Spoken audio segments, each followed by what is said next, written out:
আজকে হচ্ছে আমরা বারবিকিউ করব, সেটার জন্য আমরা সবাই প্রস্তুতি নিচ্ছি আর আমরা আজকে অনেক বেশি মজা করব। ইয়ে! তো যেই কথা সেই কাজ, আমরা হচ্ছে বারবিকিউ করার জন্য প্রস্তুতি নিয়ে নিচ্ছি আর এখানে সব কিছু নিয়ে আসছি যেহেতু আমরা বারবিকিউ করব। বারবিকিউ করতে কিন্তু অনেক বেশি প্যারা আছে গাইস, তো সেটা হচ্ছে সহ্য করতে হবে, তাহলেই তো করা যাবে। তো আসসালামু আলাইকুম, আশা করছি সকলে ভালো আছেন। আলহামদুলিল্লাহ আমিও ভালো আছি। তো আমরা সবাই মিলে যেহেতু বারবিকিউ পার্টিটা করব, তো সবাই বেশি এনজয় করব। আর এখানে কিন্তু মাংস নিয়ে আসছে বাজার থেকে আর এটাকে ধুয়ে একদম প্রসেসিং করে নিব। তো এখানে হচ্ছে আমার ভাই মাংসটা ধুয়ে নিচ্ছিল খুব সুন্দর করে, আর আমি একটু ভিডিও করে নিচ্ছিলাম এখানে। আর মাংসটা কিন্তু সুন্দর করে ধুতে হবে, কারণ মাংস তো অনেক বেশি ময়লা থাকে সেটার জন্য। আর এখানে মাংসগুলো আমরা কিন্তু পিস পিস করে নিয়েছি, আপনারা দেখে বুঝতে পারবেন, এত ছোটও না একদম বড়ও না। তারপর হচ্ছে এটাকে আমি সুন্দর করে একটু করে কেটে নিচ্ছি, কারণ তাহলে কিন্তু মশলাটা ভিতরে ঢুকবে, না হয় কিন্তু ঢুকবে না, সেটার জন্যই। গাইস, তো আমরা হচ্ছে এখন এখানে সবকিছু প্রসেসিং করে নিচ্ছি আর রেখে দিব 2-3 ঘন্টার জন্য, তারপর হচ্ছে রাত্রেবেলা করব। তো দেখেন আমি কিভাবে কি করতেছি, সবকিছু আপনাদের সাথে আজকে শেয়ার করব। চলেন। এখানে হচ্ছে সবকিছু একদম প্রসেসিং করার পালা, এখন সবকিছু ধুয়ে টুয়ে নিয়ে আসছি। আর এখন হচ্ছে এখানে ব্লেন্ডার করে নিয়েছিলাম, সবকিছু একসাথে পেস্ট করে নিছি, আদা রসুন তারপর হচ্ছে পেঁয়াজ সবকিছু একসাথে ব্লেন্ড করে নিচ্ছি। তারপর হচ্ছে এখানে বারবিকিউ যে মশলাটা সেটাই দিয়ে দিছি। আর এখানে টক দই দিয়ে দিচ্ছি, টক দইটাও কিন্তু পরিমাণ মতো দিতে হবে, সবকিছু সেটা তো বুঝে শুনে দিবেন। তারপরে এখানে হচ্ছে সস দিয়ে নিচ্ছি, সস দিচ্ছি গাইস। সস খাবেন? চলে আসেন। আমি খাবো, আমাকে দাও।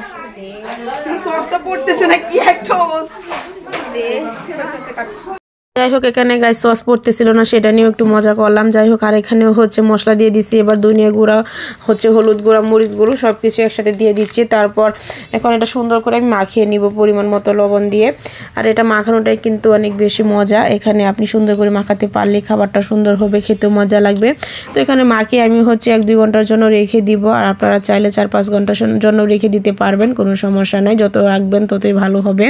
আর এখানে দেখেন আমি হচ্ছে রান্নাবান্নার কাজ করতেছি আর এখানে তারা ভিডিও করতেছে, মজা করতেছে 2 বোন মিলে।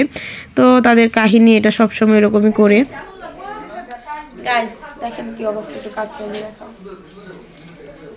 গাইস একদম অবস্থা খারাপ আমার, দেখেন এগুলো মাখাইতে মাখাইতে আমার জীবন শেষ গাইস। আমার হাতে এখন যে অবস্থা শুরু হয়েছে, একটু পর আমার কি ওষুধ কিনে দিবে আমি সেটার চিন্তা করতেছি।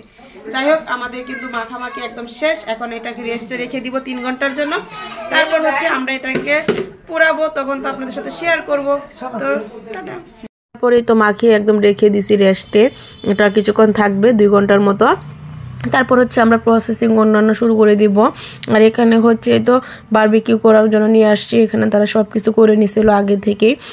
তো এখানে হচ্ছে মাংসগুলো দিয়ে দিচ্ছি আর সুন্দর করে আমরা বারবিকিউটা করে নেব গাইস। আর আপনারা দেখতে পারতেছেন কতটা সুন্দর হয়েছে, আর আমরা কিন্তু এখন হচ্ছে খাবো। আর এখানে বারবিকিউ করে তারপর হচ্ছে আমরা রুটি বানিয়ে নিয়েছিলাম, কারণ রুটি দিয়ে মাংসটা খাবো, না হলে তো আর খাওয়া যাবে না, সেটার জন্য।